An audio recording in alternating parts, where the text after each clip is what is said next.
روایات کو روایت کرنے والے ہیں، تو پھر بھی کہنے لگے کہ ہم اس لیے واقعہ معراج کو معاذ اللہ تسلیم نہیں کرتے کہ ایک شخص کا، ایک انسانی وجود کا فضا میں معلق رہنا ممکن نہیں اور فضا سے گزر کے جانا ممکن نہیں۔ کہنے لگے اگر ساری روایتیں درست بھی مان لی جائیں تو پھر بھی چونکہ یہ فطرت کے خلاف ہے، یہ روٹین میں جو کام ہوتے ہیں ان کے خلاف ہے، تو ہم یہ کہیں گے معاذ اللہ راویوں کو غلطی لگ گئی ہے بات کرنے میں، یعنی ساری روایتیں لکھ کے بھی تسلیم کرنے کو تیار۔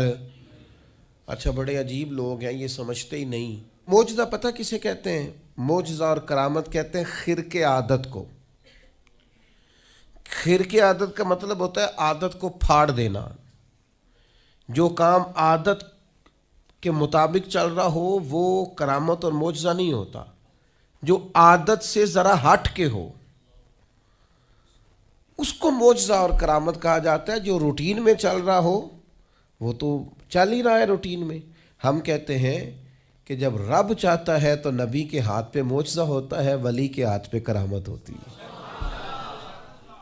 آپ کہیں جناب فلانا کام فطرتاً ہو رہا تھا، اصول کے ساتھ ہو رہا تھا، تو بالکل آپ کی بات ٹھیک ہے۔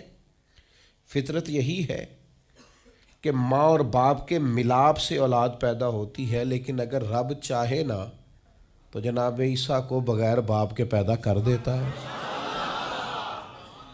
فطرت یہی ہے کہ بچے عمر کا کچھ حصہ طے کرنے کے بعد 3-4 سال کی عمر میں جا کر گفتگو شروع کرتے ہیں، لیکن اگر اللہ چاہے تو قرآن کہتا ہے کہ جناب عیسیٰ پنگوڑے میں کہتے ہیں انی عبد اللہ آتانی الکتاب، میں اللہ کا بندہ ہوں اور کتاب لے کے آیا ہوں۔ یعنی وہ پنگوڑے میں بھی یہ گفتگو کر دیتے ہیں اگر اللہ، اسی کو معجزہ کہا جاتا ہے۔ اور کتاب و سنت اس سے الحمدللہ معمور ہے، بھرپور ہے۔ آپ کبھی غور فرماتے جائیں، دیکھتے جائیں، فطرت تو یہی ہے نا کہ مادرزاد اندھا، کوڑا، برس کے مریض، یہ سارے